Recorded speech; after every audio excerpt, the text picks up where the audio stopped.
잘 오셨습니다. 오늘 2부 예배에 오신 여러분 모두를 축복하고 사랑합니다. 그리고 1층에서 또 주차장에서 영상으로 또 가정에서 유튜브로 실시간 함께 예배 드리시는 우리 연결고리 가족 여러분 모두를 사랑하고 축복합니다. 오늘 또 하나님의 영광이, 하나님의 기쁨이 여러분들을 통해서 넘칠 것이고 또 예배를 통해서 행복이 충만할 줄 믿습니다. 우리 두 사람 이상씩 반갑게 잘 오셨습니다. 우리는 가족입니다 하고 인사합시다. 반갑습니다. 잘 오셨습니다. 우리는 가족입니다. 여러분, 우리 교회 컨셉이 있다고 한다면 행복입니다. 하나님은 우리의 행복을 위해서 이 세상을 아름답게 창조하시고 창조하시는 날마다 보시기에 좋았더라. 그리고 마지막에는 심히 좋았더라고 말씀해 주었습니다. 우리의 행복을 위해서 하나님이 이 세상을 아름답게 창조해 주었습니다. 그리고 죄와 허물에서 죽어야 마땅한 우리를 예수 그리스도를 보내어 주어서 구원해 주었습니다. 그리고 성령님을 보내어 주어서 우리의 연약함을 도와주시고 늘 우리와 함께해 주셨습니다. 우리를 택하여 불러주시고 또 우리에게 아름다운 이 교회를 주어서 우리가 행복하게 섬길 수 있는 은혜와 축복을 우리 하나님이 주었습니다. 여러분, 우리가 행복하기 위해선 우리 모두는 섬기는 자가 되어야 합니다. 세상 사람들은 행복을 위해서는 섬김을 받을 때 내가 행복하다고 이야기를 합니다. 그래서 서양 사람들은 자꾸만 높아지려고 하고 군림하려고 하고 무언가를 움켜쥐려고 하는 것입니다. 그러나 성경은 우리에게 높아질 때 행복한 것이 아니라 낮아질 때 행복하고 내가 움켜쥘 때 행복한 것이 아니라 내어놓을 때 행복하고 내가 섬기고 베풀 때 행복이 온다고 우리에게 말씀을 합니다. 그래서 우리 예수님은 마가복음 10장 45절에서 내가 온 것은 섬김을 받기 위해서가 아니라 섬기려 하고 또 섬기다가 죽기 위해서 이 세상에 오셨다, 그렇게 말씀했습니다. 박의 활적 진정 행복, 진정한 행복은 남을 섬기는 것입니다. 여러분, 교회에 두 가지 기둥이 있습니다. 하나는 예배이고 하나는 교제라고 하는 것입니다. 우리 예수님의 말씀대로 사도들이 처음 세운 교회는 날마다 예배하고 교제하는 그런 교회였습니다. 성경은 말하기를 그들이 사도의 가르침을 받아 서로 교제하고 떡을 떼고 기도하기를 열심히 했다, 그렇게 말씀했습니다. 그리고 날마다 이들은 교회에 모여서 그리고 집집마다 목장별로 마을별로 모여서 함께 음식을 먹고 서로 교제했다고 성경은 말하고 있습니다. 여러분, 우리가 하나님 앞에 드리는 이 예배가 얼마나 중요합니까? 예배도 중요하지만 예배 못지않게 중요한 것이 하나 더 있는데 그것은 바로 교제라고 하는 것입니다. 교제를 위해서 우리 교회에서는 여러 조직과 여러 사역 파트를 준비해 놓고 있습니다. 먼저 나이별로 묶은 친구들 모임인 아미고 모임이라는 게 있습니다.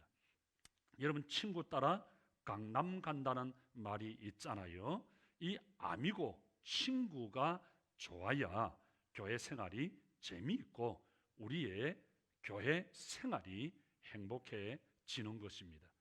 코로나 때문에 여러 모임들의 제약을 받고 또 교회에서 정심을 주지 아니하니까 교회 올 재미도 없는 그런 분들도 있을 수 있는데 우리가 이럴 때 지혜롭게 우리가 이 아미고 사역을 잘 해야 될 것입니다. 그리고 목장들이 있는데 이번에 목장마다 새로운 조직 편성을 우리 김기덕 전도사님을 중심으로 하게 되어서 새로운 마음을 가지고 지금 리더들이 움직이고 있습니다. 4개의 마을들로 나누어서 이 마을의 책임자를 촌장이라 그랬고요. 그 마을 밑에 목장이 있어서 이 목장을 섬기는 분들을 목자라 그렇게 해 놓았습니다. 그리고 이 성가대를 비롯해서 여러 사역 파트가 있고요. 동아리들이 있습니다. 여러분 부탁을 제가 드립니다. 내가 받은 달란트를 그냥 땅속에 묻어두지 말고 하고 싶은 거 있음 한 가지 이상 찾아서 주님의 교회를 위해서 우리가 섬길 수 있도록, 그래서 내가 행복할 때 교회가 행복해질 수 있는 것입니다. 여러분 이런 그림들을 많이 보셨죠? 푸른 초장에 평화롭게 마음껏 풀을 뜯고 있는 양들의 그 모습들, 이것이 교회의 모습이고 이것이 우리 성도들의 모습일 것입니다. 이런 모습들을 가질 수 있도록 주님의 이름으로 축복합니다. 여러분 우리가 참된 하나님의 자녀라고 한다면, 우리가 구원받은 그리스도인이라고 한다면 하나님의 말씀인 성경을 읽을 때 해석이 되어져야 하는 것입니다. 성경 속에서 계시된 우리를 향한 하나님의 마음, 하나님의 그 정을 우리가 느낄 줄 알아야 됩니다. 하나님의 뜻, 하나님의 계획, 그리고 역사의 방향을 깨달을 수 있어야 하나님과 같은 마음들을 가질 수 있습니다. 언제나 하나님의 마음이 가 있는 그곳에 우리의 마음이 가 있는 그 사람이 바로 그리스도인이라 말할 수 있습니다. 다시 말하면 성경 말씀 속에서 우리를 향한, 나를 향한 영적 세계를 우리가 볼 수 있어야 한다는 겁니다. 그러기 위해서는 가장 중요한 것은 우리의 눈입니다. 눈이 열려져야 우리가 성경을 알 수 있습니다. 대개 사람의 눈은 3가지가 있다 그러죠. 첫째는 육안이 있습니다. 육신의 눈을 말하는 것입니다. 이 육신의 눈으로 우리가 자연 세계를 보고요, 사물을 관찰하게 되잖아요. 저건 뿔다, 저건 희다, 끔다. 이 육안은 존재하는 모든 피조 세계를 있는 그대로 보는 눈입니다. 그런데 이 눈은 한계를 가지고 있습니다. 보통 그 노안이 시작되는 나이가 45세라 그러죠. 그런데 요즘은 그 노안의 연령이 점점 더 젊어지고 있다고 하는 것입니다. 이 노안으로 인해서 불편하지요. 정확하게 뭘 볼 수가 없고 또 보기를 갖다 대야 하고요. 아주 이 가까운 거리, 먼 거리가 잘 정확하게 잡히질 않습니다. 이 조절 능력이 떨어지죠. 뭐 걸어서 끝나는 것이 아니라 동시에 그 삶의 질도 떨어지잖아요. 그래서 눈이 보배라고 하는 그런 말이 있습니다. 이 사람은 육안으로 살지만 이것 가지고 행복하게 살아갈 수가 없는 거예요. 또 하나의 눈이 있는데 우리는 그것을 심안이라 그러죠. 마음 심자를 써서 마음의 눈이라 그렇게 말합니다. 우리가 깊은 내면의 세계를 보지요. 이 심안을 가지고, 이 육안을 가지고 사람의 모양을 보잖아요.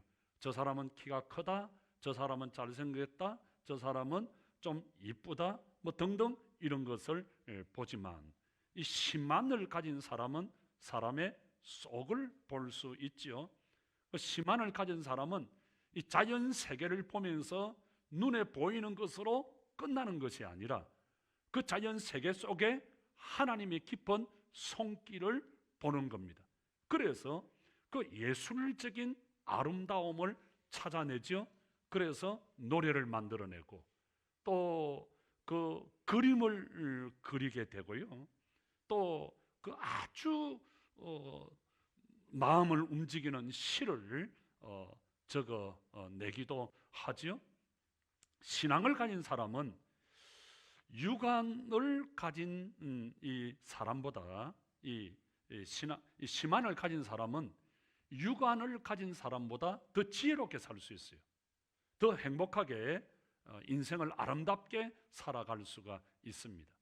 그러나 이런 심함보다 더 한 단계 높은 또 눈이 있어요.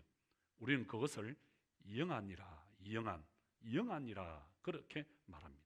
이 영안이라고 하는 것은 하나님과의 관계를 통해서 세상의 모든 상황을, 사건을 해석하는 눈이에요. 그래서 신앙이 우리가 깊어진다고 하는 말은 영안이 열렸다, 영안이 열렸다, 그런 말이에요. 이 영안이 열려야 돼요. 나를 향한 하나님의 계획, 나를 향한 하나님의 뜻, 그걸 이해하게 되는 거예요. 하나님이 왜 나를 창조하셨는지, 하나님이 왜 나를 구원하셨는지, 하나님이 왜 나를 부르고 택하셨는지, 왜 이 자리에 있게 하셨는지, 나를 향한 하나님의 뜻과 계획을 우리가 발견하게 되는 거죠. 지금 내가 어렵고 지금 내가 힘들지만 왜 이 고난이 지금 나에게 있는지, 왜 지금 내가 울고 있는지, 슬퍼하는지, 나를 향하신 하나님의 뜻과 계획을 우리가 이해하게 되는 것입니다. 지금 여러 가지 상황으로 인해서 내가 힘들고 내가 어렵지만 하나님은 이런 고난과 고통을 통해서 앞으로 어떻게 나를 계획하시고 인도해 나가시는지, 나를 향한 하나님의 뜻, 나를 향한 하나님의 목적, 하나님의 계획을 아는 것, 이것을 우리는 영안이라 그렇게 하는 거예요. 여러분, 우리 성경은 육안 가지고 볼 수가 없어요. 우리는 심안을 가지고 이 성경을 볼 수가 없습니다. 우리는 영안을 가지고 이 성경을 볼 때 성경이 열려지고 성경이 해석되어지고 깨달아지는 거예요. 이 의미가 뭔지, 지금 뭘 나에게 하나님이 말씀하시고 어떤 계획을, 어떤 뜻을 가지고 계시는지, 그리고 어떻게 적용할지를 영안을 가지고 우리가 알게 되는 거예요.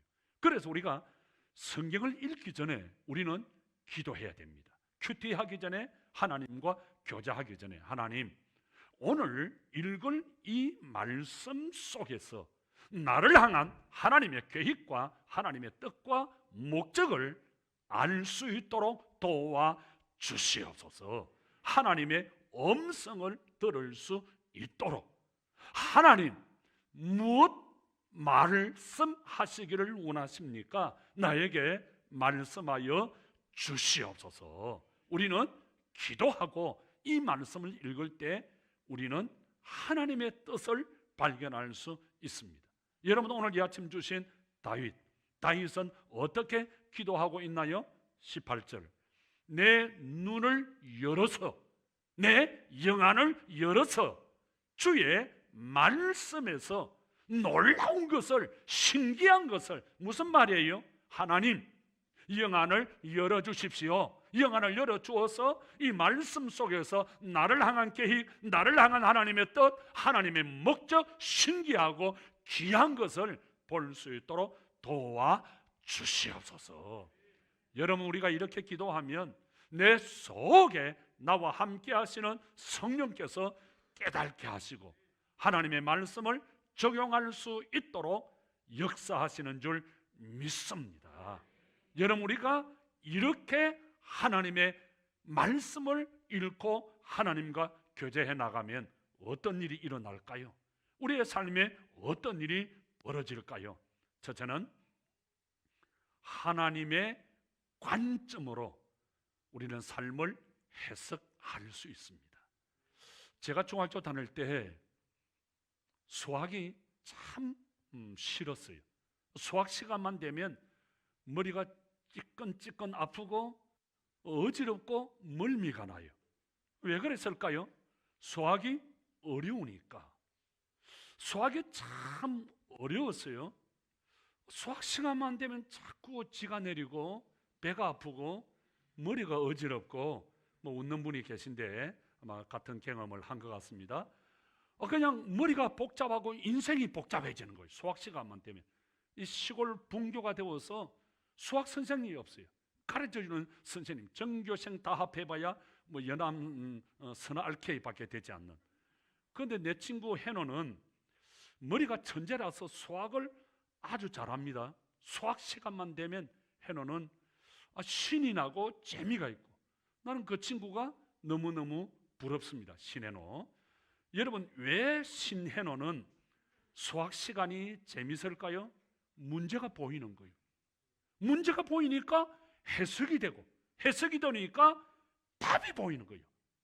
그러니까 이 친구는 문제가 보이고 해석이 되고 답이 보이니까 해노는 너무 재미있어 하는데, 나는 너무너무 머리가 아프고 인생이 복잡해지고 멀미가 나고 어지러운 거예요. 왜 그럴까요? 보이지 않는 거예요. 문제가 안 보이니까 해석이 안 되는 거예요. 해석이 안 되니까 이 답이 안 보이는 거예요. 답이 안 보이지, 해석이 안 되지, 해석이 안 되니까 이게 어려운 거예요. 그러니까 수학 시간만 되면 아주 머리가 아픈 거예요. 여러분, 마찬가지예요. 이것이 영적인 세계에도 적용이 되는 거예요. 우리가 살아가면서 이런저런 문제를 만나게 되지요. 아무리 어렵고 힘들어도 아파도 해석이 되어지고 답이 보이면 얼마나 재미가 있고 인생이 얼마나 신이 나는지 몰라요. 여러분, 이 세상을 살다 보면 이런저런 일들을 우리가 만나게 되지요. 해석이 안 되면 머리가 아파요. 머리가 아파요. 이 답이 안 보이면 골이 아파요. 인생이 복잡해져요. 그런데 해석이 되어지면, 답이 보이면 의욕이 생기고 인생 신바람 나고, 야, 힘들지만 한번 해보자, 할 수 있다, 하면 된다, 힘이 불끈불끈 의욕이 나는 거예요. 그러나 해석이 안 되면, 답이 안 보이면 그만 인생이 다 그냥 삶이 처지는 거예요. 그냥 간두고 싶고 포기하고 싶고 도망가고 싶고, 아무리 힘들고 어려워도 문제가 보이면, 해석이 되어지면, 답이 보이면 인생이 재미있는 거예요. 재미있는 거예요. 그때부터 힘들지만, 돈이 없지만, 건강하지 못하지만 행복이 시작되는 거예요. 시작되는 거예요. 여러분, 우리가 하나님과 교제하면, 큐티하면 좋은 점이 뭘까요? 내 삶 속에서 직면하고 있는 모든 문제들, 이런저런 고난들이 해석이 되어진다는 거예요. 해석이. 왜요? 모든 문제를 하나님의 관점에서 보기 때문에. 하나님의 관점에서. 자, 여러분, 창세기 37장에서 50장에 보면 그 긴 성경에 한 사람 이야기가 나옵니다. 믿음의 거장 요셉이 나오는데요. 여러분 잘 아시듯이 요셉은 어릴 때 형들에게 미움을 받아서 종으로 팔려가잖아요. 그때 대략 나이가 17세 정도 됩니다.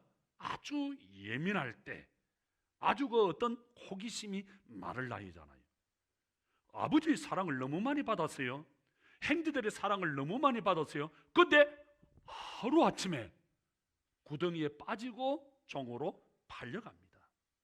캄캄한, 이해할 수 없는 그 어두운 골짜기, 그 고난, 고통, 역경, 슬픔, 아무리 해석하려고 해도 해석할 수가 없습니다. 답이 보이지 않습니다. 왜? 내가 왜 아버지의 사랑을, 형제의 사랑을 이렇게 많이 받고 있는데 내가 왜 구덩이에 빠지고 종으로 팔려가고 이 고통, 이 눈물의 시간을 보내야 돼?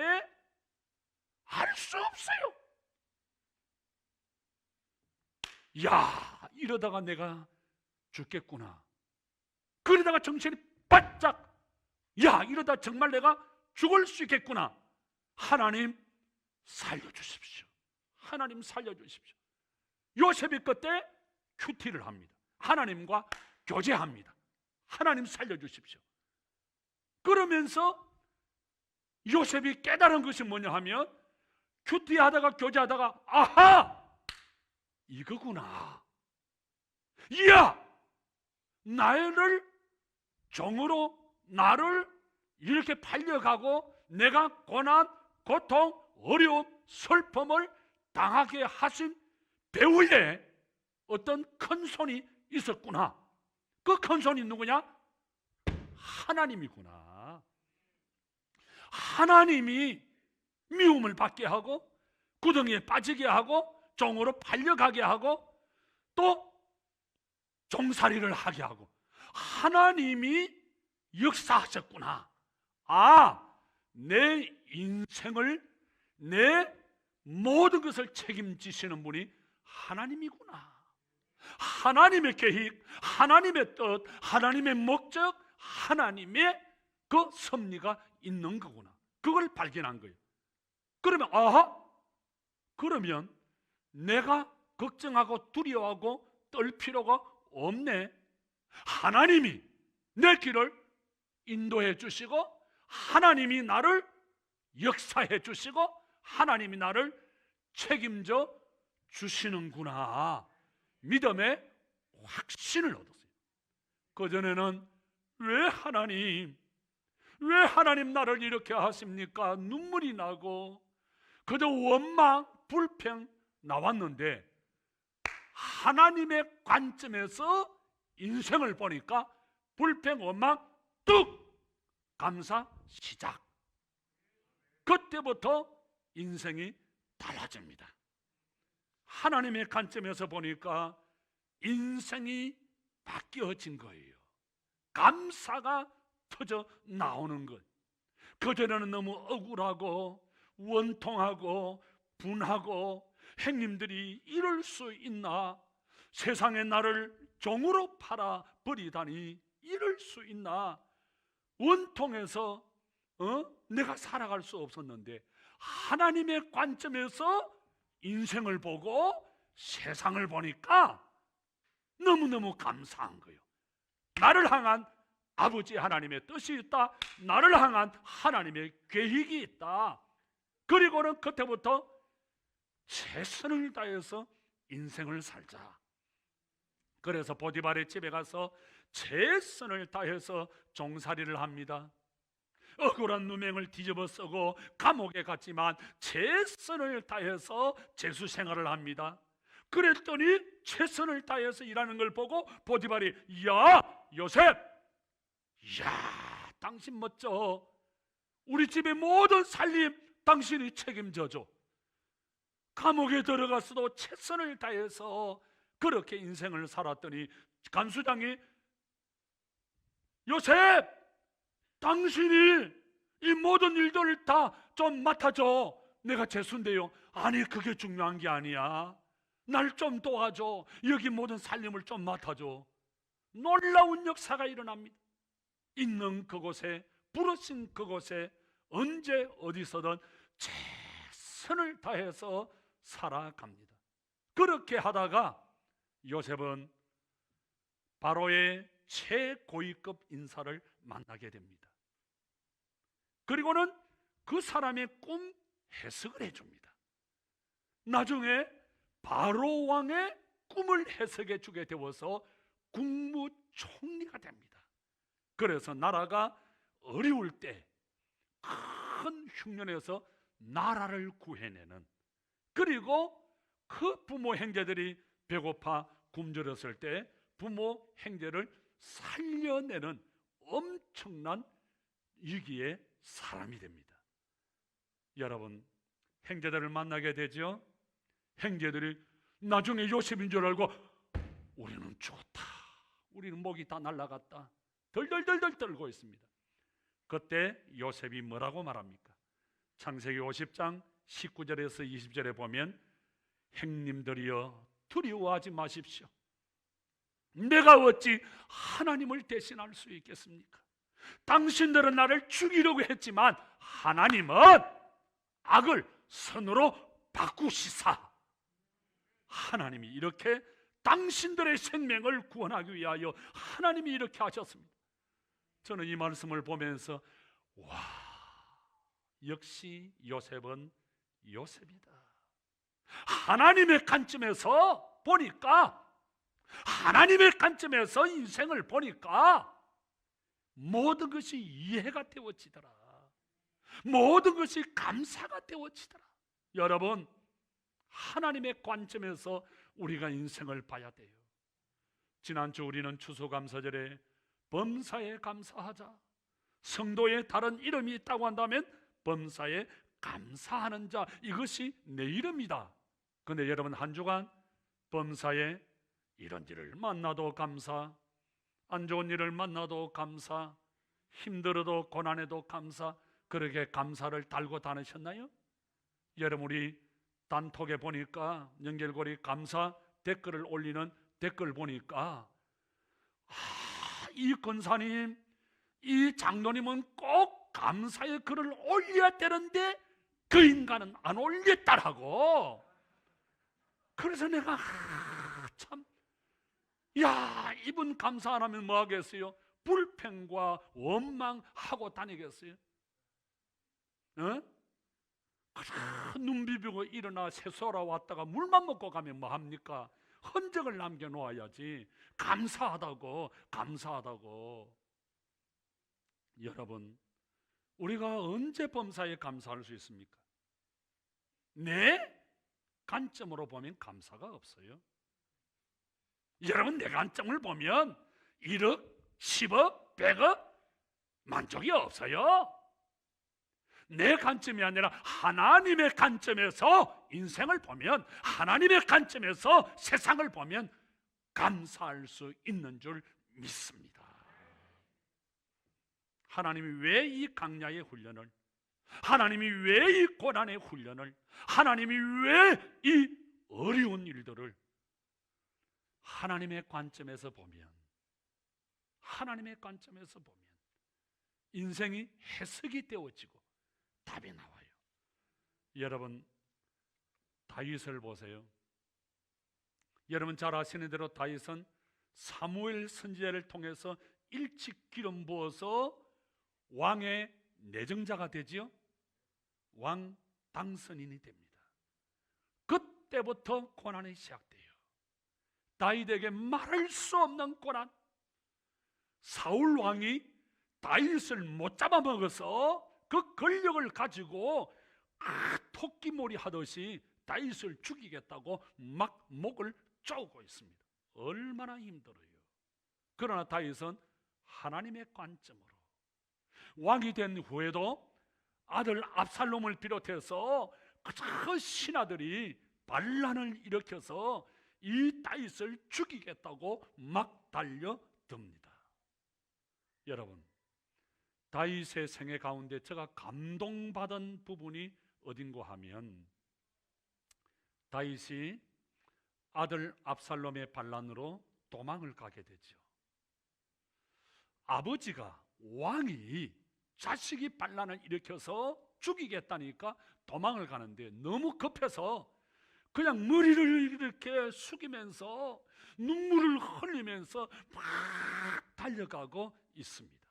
그때 시므이라고 하는 부하가 있었어요. 이 부하가 하루아침에 헷가닥 박혀서, 야 다윗, 꼴 좋아, 너는 이제 끝났어, 너는 이제 죽었어. 하루 전만 해도 폐하, 천수를 누리십시오. 폐하, 내가 목숨 바쳐 충성을 하리다 하는 사람이 하루아침에, 야 다윗, 너 이제 죽었어, 너 꼴 좋아, 너 죽어봐, 돌을 던지고 욕을 하고 저주를 하고 그냥 먼지를 그냥 티끌을 그냥 던져버리고 돌을 던져서 죽이겠다고. 이야, 여러분, 이거 그때 다윗의 마음 여러분 이해하시겠나요? 이야, 하루아침에 그때 이 다윗 왕의 갱혼이 아비새야, 아비새. 이 아비새가 그걸 보고 참지를 못하는 거예요. 참 나쁜 놈. 그래서 뭐라고 이야기하는 거예요? 왕이여, 저 죽은 개 같은 저놈을 내가 가서 칼을 가지고 목을 내가 쳐버리겠다고 뭐 이렇게 합니다. 그러니까 다윗이 얼마나 좋아요. 그래, 야, 너 어디 있다. 저놈 그냥 죽여버리라. 내 같으면 이럴 건데. 여러분은 안 그러겠습니까? 여러분은 뭐 전혀 뭐 가만히 거룩하게 앉아 있으니까 내 같으면 그래, 저가 치기 뿌리라, 막 없애 뿌리라. 내가 이라면 시바이쯤 막 캐머이 나올 건데, 다윗은 아비새야, 참아라, 참아라. 내 새끼도 나를 죽이겠다고 하지 않느냐. 저놈이 내하고 무슨 상관이 있느냐. 저놈이 근데 말이야, 하나님이 그렇게 하실는지 몰라. 하나님이 그렇게 하신지 몰라. 그러니 하나님이 하신 일을 내가 어떻게 하겠냐. 그냥 간두라. 욕하게 간도, 저주하게 간도, 나를 죽이려고 해도 간도. 저는 그 성경을 읽으면서 얼마나 울었는지 몰라요. 이야, 다윗은 영안이 열린 사람이구나. 영안이 열린 사람이구나. 여러분은 어떻는지 몰라요. 한번 여러분 당해보세요. 이 다윗은 영안이 열려서 아비새야, 간두어라. 하나님이 그렇게 허락하신 줄 몰라. 이야, 하나님의 관점에서 사건을 보니까, 하나님의 관점에서 인생을 보니까, 하나님의 관점에서 이 행편과 상을 보니까 모든 것이 이해가 되어지더라. 이해가 되어지더라. 사랑하는 성도 여러분, 우리 신구약 성경에서 가장 축복을 많이 받은 사람이 누군 줄 아세요? 다윗.